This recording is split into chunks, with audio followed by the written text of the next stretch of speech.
How to check Instagram watch history. If you want to check Instagram watch history, all you want to do is launch open the Instagram app on your device. Make sure to log into your account. Now you want to tap on the profile icon at the bottom right corner of your screen.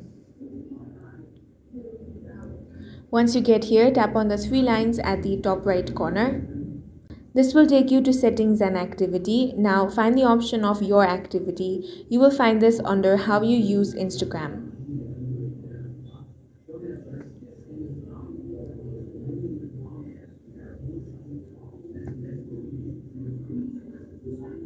Once you get in here, you will find the option of watch history. You will find this under how you use Instagram.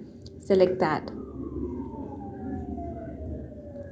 Now, if you have watched any reels, it's going to appear over here, and in this way you can easily check your watch history. That's all for this video. If you found it useful, make sure to hit the like button and subscribe for more videos like this.